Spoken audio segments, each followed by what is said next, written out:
Hello बच्चों, welcome to a new session of 2025 and 26। और इस सेशन के बिजनेस स्टडीज की हम शुरुआत कर रहे हैं क्लास 12 से।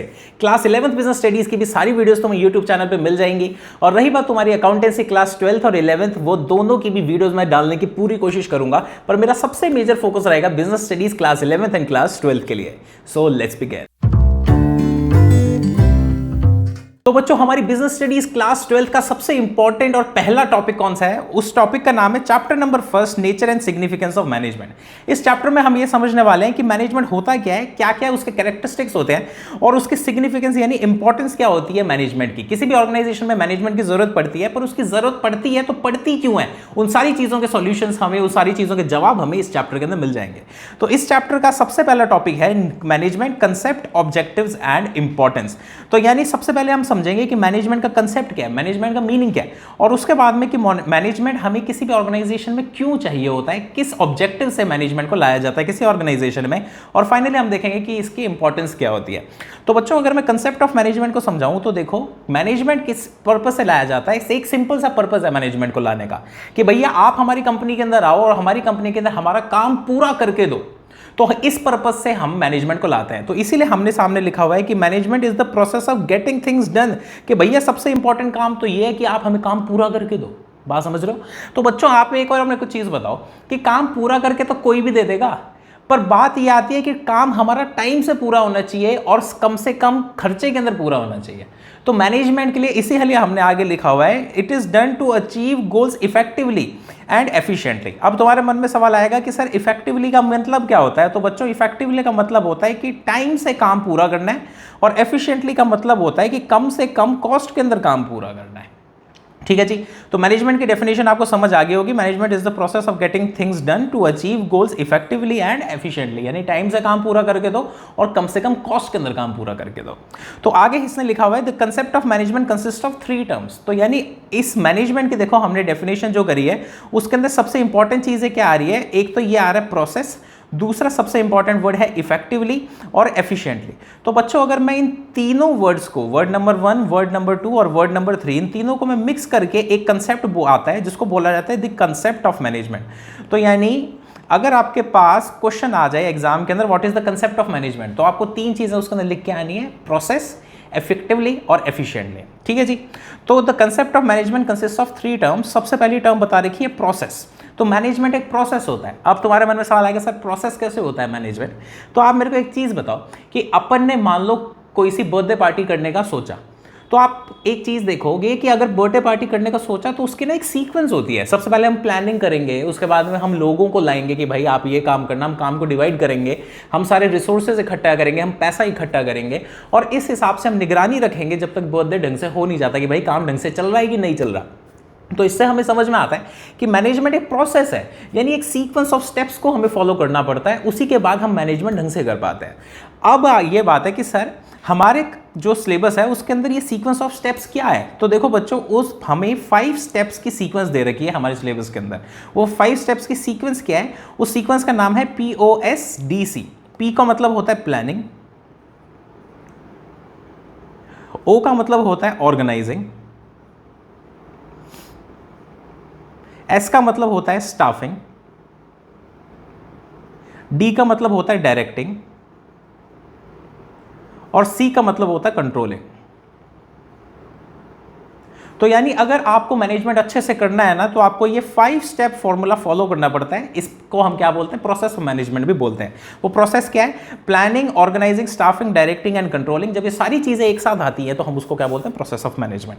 अब हम देखते हैं इफेक्टिवनेस, और दूसरा वर्ड है एफिशिएंसी। ये आपको ऑलरेडी पता है कि इफेक्टिवनेस किससे कंसर्न है? इफेक्टिवनेस टाइम से कंसर्न है, वो टाइम से काम खत्म करने की कोशिश करता है। और एफिशिएंसी किससे कंसर्न है? वो कॉस्ट से कंसर्न है, वो कम से कम कॉस्ट के अंदर काम खत्म करने की कोशिश करता है। तो देखो बच्चों, इसके अंदर ना कंफ्यूजन होती है बच्चों को। तो कंफ्यूजन हम कैसे खत्म कर सकते हैं कि देखो, इफेक्टिवनेस में सबसे इंपॉर्टेंट कौन सा एक लेटर आ रहा है? एक लेटर आ रहा है हमारे पास T।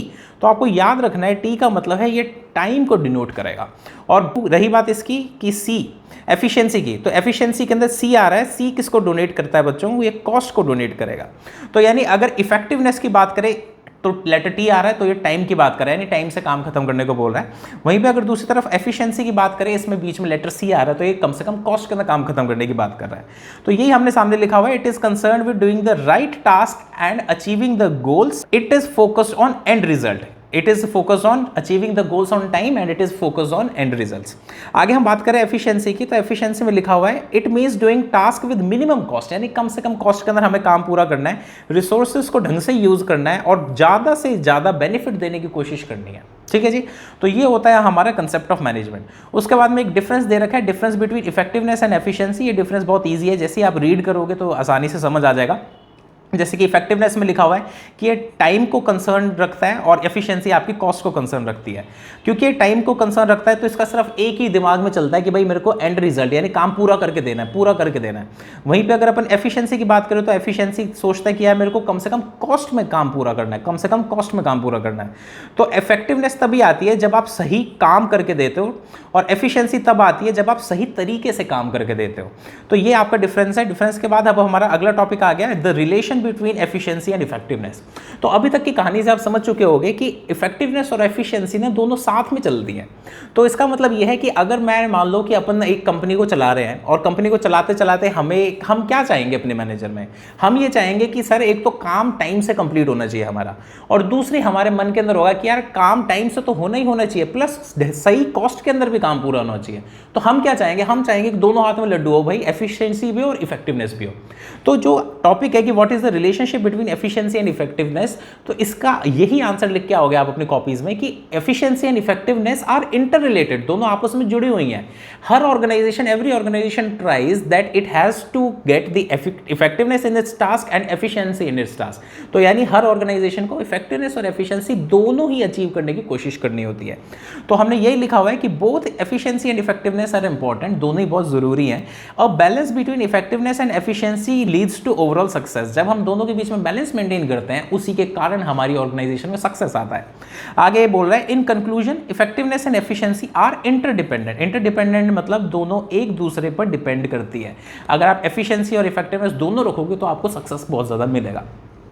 तो डेफिनेशंस ऑफ ऑथर दे रखी है बच्चों, उसके बाद डेफिनेशंस ऑफ ऑथर करके जाने की जरूरत नहीं है।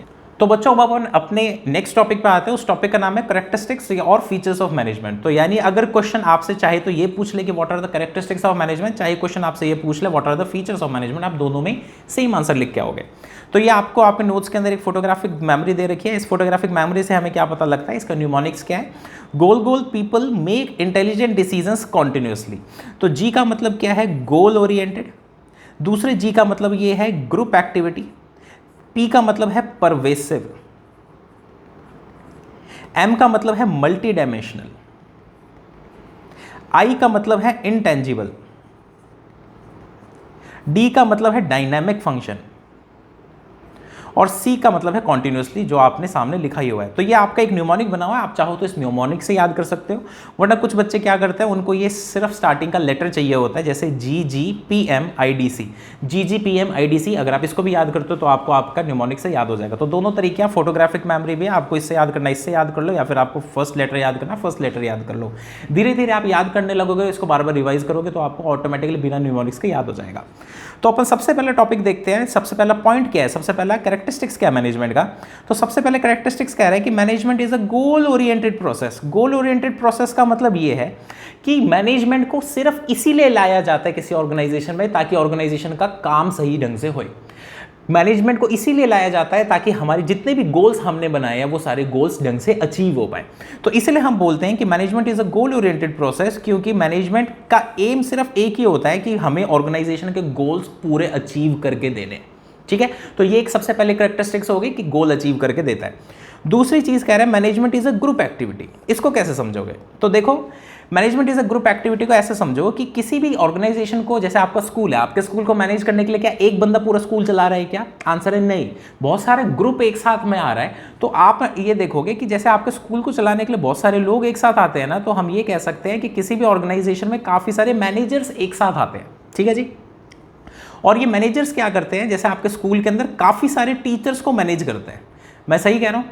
तो एक तरफ तो हम ये कह सकते हैं कि ये वाला जो आपका लेफ्ट हैंड साइड है ये मैनेजर्स का ग्रुप है, और दूसरी तरफ जो राइट हैंड साइड है ये आपके टीचर्स का ग्रुप है। तो होता क्या है कि मैनेजर्स का जो ग्रुप है ना वो टीचर्स के ग्रुप को मैनेज कर रहा है आपके स्कूल में। इसी तरीके से किसी भी ऑर्गेनाइजेशन के अंदर एक ना मैनेजर्स का ग्रुप होता है जो कि एम्प्लॉयज के ग्रुप को मैनेज करता है। तो इसीलिए अपन बोलते हैं कि it is a group activity, because a group of manager manages a group of employees. तो इसलिए हम बोलते हैं कि management is a group activity. अगला पॉइंट है management is pervasive. Management is pervasive. तो बच्चों परवेसिव का मीनिंग क्या होता है? पहली बात तो ये लिख लो कि परवेसिव का मतलब है एवरीवेयर। तो अब इसका मतलब क्या बनता है कि मैनेजमेंट इज परवेसिव का मतलब है कि मैनेजमेंट इज एवरीवेयर। कैसे सर? देखो आपने अभी छोटी क्लासेस में पढ़ा होगा कि 3 लेवल के मैनेजमेंट होते हैं। अगर आपको नहीं पता तो अब देख लो, 3 लेवल का हमारा किसी ऑर्गेनाइजेशन में मैनेजमेंट के लेवल होते हैं। लेवल 1 तो होता है बिल्कुल टॉप का लेवल, लेवल 2 होता है जिसको हम बोलते हैं मिडिल लेवल, और लेवल 3 होता है एक लोअर लेवल। तो हम कितने लेवल्स ऑफ मैनेजमेंट में काम करते हैं बच्चों? हम 3 लेवल्स ऑफ मैनेजमेंट में काम करते हैं, टॉप लेवल, मिडिल लेवल और लोअर लेवल। तो मैनेजमेंट ना टॉप लेवल के बंदों को भी करना होता है, मिडिल लेवल के बंदों को भी करना होता है और लोअर लेवल के बंदों को भी करना होता है। यानी कोई भी अपनी मैनेजमेंट की जिम्मेदारी से भाग नहीं सकता। तो इसीलिए सबसे पहली चीज हमने लिखी हुई है कि management is required at all levels, यानी तीनों लेवल्स पे हमें मैनेजमेंट की जरूरत होती है। अब मैं आपसे एक सिंपल सा क्वेश्चन पूछता हूं, आप मेरे को एक चीज बताओ कि जैसे कोई मंदिर है तो मंदिर को भी तो मैनेज करने के लिए कोई ना कोई बंदा चाहिए रहता होगा। सही बात, एग्री कर रहे हो? आपके स्कूल को भी कोई बंदा मैनेज कर रहा है। वहीं बात करूं रिलायंस जैसी कंपनीज को भी कोई मैनेज कर रहा है। तो इससे हमें ये चीज़ समझ में आती है कि ये फर्क नहीं पड़ता कि किस तरीके की ऑर्गेनाइजेशन है, चाहे वो मंदिर है, चाहे वो स्कूल है, चाहे वो रिलायंस है, किसी भी लेवल की किसी भी तरीके की ऑर्गेनाइजेशन है। अगर आपकी ऑर्गेनाइजेशन आप सेटअप करना चाहते हो तो हर तरीके की ऑर्गेनाइजेशन में आपको मैनेजमेंट की जरूरत पड़ती है। तो हमने ये लिखा हुआ है कि management is required in all types of organisation. तो इससे बच्चों हमें 2 चीज़ें समझ में आती हैं। सबसे पहली चीज़ हमें ये देखनी है कि मैनेजमेंट तीनों लेवल पे चाहिए होता है, और दूसरे बात मैनेजमेंट हर तरीके की ऑर्गेनाइजेशन में चाहिए होता है। तो इसलिए हम इसको बोलते हैं इट इज़ परवेसिव, यानी इट इज़ एवरीवेयर। हर कहीं पे मैनेजमेंट है भाई। आपके घर के अंदर मैनेजमेंट है, हमारी कोचिंग के अंदर मैनेजमेंट, आपके स्कूल के अंदर मैनेजमेंट है। आगे बोल रहे हैं management is multi dimensional. Multi dimensional का मतलब ये है कि ना काफ़ी अलग अलग तरीके से, चलो इसको ऐसे समझते हैं। आपने देखा होगा कि 2 तरीके की मूवीज़ बनती हैं। एक तो होती है 2D मूवी, ठीक है, जैसे कि आप ये वीडियो देख रहे हो 2D फॉर्मेट है, और दूसरा होता है 3D मूवी। 3D मूवी के अंदर क्या होता है, तो आपके पास ना 3 उसके अंदर डेप्थ एक्स्ट्रा दिखती है। जैसे अभी आपको एक वीडियो दिख रही है, इसमें तो आपको सिर्फ लेंथ और ब्रेथ दिख रहा है, राइट। लेकिन जो 3D मूवीज होती है ना उसमें आपको डेप्थ फील होती है। तो इसका मतलब क्या है, 3D का मतलब क्या है, 3 डायमेंशनल्स हैं उसके अंदर। इसी तरीके से मैनेजमेंट को बोला गया कि मैनेजमेंट भी मल्टी डायमेंशन है। इसकी काफ़ी सारी चीज़ें, बहुत सारे एंगल्स होते हैं। तो सवाल उठता है कि सर इसके कितने एंगल्स होते हैं? तो बच्चों इसके होते हैं 3 एंगल। तो यानी मैनेजमेंट ना कोई भी ऑर्गेनाइजेशन में हो रहा है ना, वो 3 चीज़ों को 3 डिफरेंट तरीके से, 3 डिफरेंट एंगल से मैनेज कर रहा है।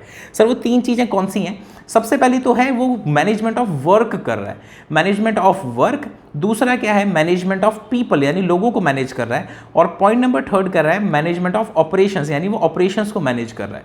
अब अपन इसको समझते हैं कि ये 3 डायमेंशंस क्या हैं। तो देखो जी, कोई सा भी मैनेजमेंट है तो मैनेजमेंट के अंदर कैसे, आप मेरी तरफ देख के ऐसा एक एग्जांपल समझो कि मान लो अपन ने कोई सी ऑर्गेनाइजेशन खोली, ठीक है। उस ऑर्गेनाइजेशन में खोलने के लिए हमें लोग चाहिए, इस बात से तुम एग्री कर रहे हो। तो हम इसको क्या बोलते हैं, मैनेजमेंट ऑफ पीपल, ठीक है। आपने उन लोगों को काम बांटना है, आपने उन लोगों को काम दिया, इसको हम क्या बोलते हैं, मैनेजमेंट ऑफ वर्क, ठीक है। अब आपने काम तो दिया, पर आप अब उनको ना काम करने का तरीका भी बताओगे, तो इसे बोला जाता है मैनेजमेंट ऑफ ऑपरेशंस। यानी अब इसको वापस से समझो, आप लोग लाए, इसको मैनेजमेंट ऑफ पीपल बोलता है। आपने लोगों को काम दिया, इसे मैनेजमेंट ऑफ वर्क बोलते हैं। और लेकिन वो काम किस तरीके से करेंगे, किस प्रोसेस से उस काम को पूरा करेंगे, उसे बोला जाता है मैनेजमेंट ऑफ ऑपरेशंस। तो इसका मतलब यह है कि 3 डायमेंशंस है मैनेजमेंट के। चलो मैं आपको एग्जाम्पल देता हूँ। मान लो कि अपन ने ना एक वो फास्ट फूड चेन खोलना शुरू करा, ठीक है। तो फास्ट फूड चेन में हमें लोग भी चाहिए, तो यह है मैनेजमेंट ऑफ पीपल। हमने एक बंदे को बोला आप सब्जी काटने का काम करोगे, हमने एक बंदे को बोला पाव भाजी बनाने का काम करोगे। आपने जो काम को डिवाइड किया, इसे बोला जाता है मैनेजमेंट ऑफ वर्क, ठीक है। अब आप मेरे को चीज़ बताओ, पाव भाजी अलग कौन से घी से आप फ्राई करोगे, कौन सा घी लगाओगे आप, कितनी देर के लिए आप उसको तवे पे रखोगे, कौन सी प्लेट के अंदर आप दोगे, तो ये जो प्रोसेस है उसको हम बोलते हैं मैनेजमेंट ऑफ ऑपरेशंस, ठीक है बच्चों। तो ये 3 तरीके का हमारे 3D मैनेजमेंट होता है, management of people, work and operations. तो हम सबसे पहले पढ़ रहे हैं management of work. Management of work में यही बोला गया है, it focuses on performing the task for which the organisation setup, यानी आप अपने टास्क यानी काम पर फोकस करते हो। सेकंड बोल रहा है management of people, management of people में ये बोल रहा है it deals with effectively utilising the human resources, यानी आप लोगों को ढंग से यूटिलाइज करते हो, इसको बोला जाता है मैनेजमेंट ऑफ पीपल। आगे बोल रहे हैं management of operations, management of operations में बोला गया है it encompasses the production cycle, यानी आप किस तरीके से चीज़ों को प्रोड्यूस कर रहे हो from input to semi finish या फिर फिनिश गुड्स, आप जो इनपुट से फिनिश गुड्स या सेमी फिनिश गुड्स तक चीज़ें बना रहे हो वो किस तरीके से बना रहे हो, उसे हम बोलते हैं मैनेजमेंट ऑफ ऑपरेशंस। सर बीच में आपने ये चीज़ छोड़ दी, इसको भी बता दो, ठीक है भाई। तो देखो बच्चों इसमें लिखा हुआ है कि मैनेजमेंट ऑफ पीपल के अंदर भी ना दो एस्पेक्ट आते हैं। तो देखो आपने कुछ एक बच्चे देखे होंगे जो कि ना जिनको अपन अकेले में क्लास के अंदर तो बड़े शांति से बैठते हैं, ठीक है, लेकिन जैसे ही वो अपने दोस्तों के बीच में आता है उनका रूप ही चेंज हो जाता है। एक और एग्जाम्पल देखते हैं, मेरे पास काफ़ी सारे पेरेंट्स आते हैं, वो बोलते हैं कि सर बच्चा बहुत नाइस है, पर जैसे ही अपने दोस्तों की संगति में जाता है ये बच्चा चेंज हो जाता है। तो बच्चों इससे हमें समझ में आता है कि हर इंसान के ना दो पहलू होते हैं। जैसे फॉर एग्जांपल अभी मैं 1-on-1 आपको टीच कर रहा हूँ, तो इसका मतलब क्या है, ये मेरा इंडिविजुअल आपके साथ कनेक्शन है, पर क्या मैं इसी तरीके से अपने दोस्तों से बात करता हूँ, क्या मैं इसी तरीके से अपने दोस्तों के बीच में रहता हूँ? नो। तो हर किसी बंदे का अलग अलग डायमेंशन होता है, अलग अलग तरीका होता है। तो देखो हमें ना ऑर्गेनाइजेशन में ये देखना बहुत ज़रूरी होता है कि एक बंदा अकेले में कैसा बिहेव कर रहा है, और अगर हम उसको एक ग्रुप के साथ डालेंगे तो ग्रुप में कैसा बिहेव करेगा, ठीक है। फॉर एग्जाम्पल अगर मान लो कोई सा लड़का है या लड़के, कोई भी हो सकता है, वो मतलब थोड़ी बहुत ऊपर नीचे अजीब सी बातें करता है, ठीक है, तो अकेले में हो सकता है उसको एक आधे दोस्तों के बीच में कंफर्टेबल महसूस हो, पर अगर वो ऐसी बातें ग्रुप में करेगा तो अच्छा लगेगा क्या? नहीं लगेगा। तो इसीलिए हमने ये बोला गया कि मैनेजमेंट ऑफ पीपल के अंदर दो एस्पेक्ट होते हैं, एक तो इंडिविजुअल नीड्स, उसका खुद का जो है, उसके खुद की सोच, उसको हम बोलते हैं इंडिविजुअल नीड्स, और वहीं दूसरी तरफ उसको टीम वर्क में कैसा काम करता है, उसका कॉर्पोरेशन कैसा रहता है, कम्युनिकेशन कैसा रहता है ग्रुप के अंदर। तो इसके दो एस्पेक्ट आते हैं, ठीक है जी। अगला हम पॉइंट कर रहे हैं पॉइंट नंबर 5, जो कि है management is intangible. Management is intangible का मतलब यह है कि आप मैनेजमेंट को कभी टच नहीं कर सकते, आप सिर्फ मैनेजमेंट को महसूस करते हो। तो बच्चों वापस से एक चीज़ देखना कि मान लो ये आपके स्कूल का ना प्रिंसिपल है, ठीक है, आप प्रिंसिपल को तो टच कर लोगे, यानी आप एक तरीके से मैनेजर को तो टच कर लोगे, पर वो जिस तरीके से मैनेजमेंट करता है क्या आप उसे टच कर पाते हो क्या? नहीं सर, हम उसे टच नहीं कर पाते, पर हमें महसूस होता है। सारी चीज़ें ऑर्गेनाइज होती हैं, बहुत ढंग से रखी होती है स्कूल में, सारे पीरियड्स ढंग से चल रहे होते हैं, तो हमें पता लगता है कि हम मैनेजमेंट को टच नहीं कर सकते, हम सिर्फ मैनेजर को टच कर सकते हैं। तो और हम क्वेश्चन क्या कर रहे हैं? मैनेजमेंट की कैरेक्टरिस्टिक्स कर रहे हैं। तो इसलिए हमने लिखा हुआ मैनेजमेंट इज इंटेंजिबल, क्योंकि it can not be seen physically, we can also not touch it, but its presence can be felt, हम महसूस कर पाते हैं उसकी प्रेजेंस। उसके बाद हम आ रहे हैं पॉइंट नंबर 6 पे, management is dynamic function. Management is dynamic function का मतलब ये है कि जैसे जैसे टाइम के साथ किसी ऑर्गेनाइजेशन को चेंज होना पड़ता है, जैसे अपन एग्जांपल लेते हैं 2005 ले लेते हैं। 2005 में जिस तरीके से पढ़ाया जाता था, क्या 2025 में भी उसी तरीके से पढ़ाया जाता है क्या? सवाल है नहीं सर। आप अपने स्कूल में भी देखोगे जो बहुत ही पुराने टीचर्स हैं ना, वो कुछ एक ही बच्चे होंगे, बाकी सारे ना नए टीचर्स आए हैं। अब मैं आपसे सवाल पूछता हूँ कि भैया आप मेरे को चीज़ बताएं, ऐसा क्यों हुआ है? उसका रीज़न बच्चों ये है कि पुराने टाइम के टीचर्स ना पुराने तरीके से ही हो सकता है पढ़ाना चाह रहे हो, और नए टाइम के साथ उन्होंने चेंज करने की कोशिश नहीं करी, ठीक है। अपन एक और एग्जांपल लेते हैं। तो ऐसे में दिक्कत क्या हो जाती है कि पुरानी ऑर्गेनाइजेशन को अब नए तरीके से पढ़ाने की तरफ मूव करना है, क्योंकि वक्त बदल रहा है, अब आपके स्कूल को पढ़ाने का तरीका बदलेगा।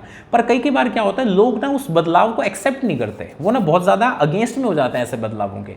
ऐसे टाइम पे मैनेजर की जरूरत होती है, क्योंकि मैनेजर ना लोगों को समझाता है कि देखो भैया अगर आप टाइम के साथ बदलोगे ना तो आपका भी इसमें फायदा है, सिर्फ ऑर्गेनाइजेशन का फायदा नहीं है। तो लोगों का हैंडल करना और वक्त के साथ हमारी ऑर्गेनाइजेशन में चेंजेस लाना, ये किसका काम होता है? ये मैनेजमेंट का काम होता है। तो इसीलिए बोला गया कि management makes changes in goals. तो हमें हमारे तरीके के गोल्स चेंज हो रहे हैं, हमारे काम करने का तरीका चेंज हो रहा है। तो इसीलिए, और ये चेंजेस क्यों आ रहे हैं? क्योंकि चेंज हमारा एनवायरनमेंट हो रहा है, हमारे आसपास के लोग चेंज हो रहे हैं। जिस तरीके के लोग 2005 में आते थे वैसे बच्चे 2025 में नहीं है।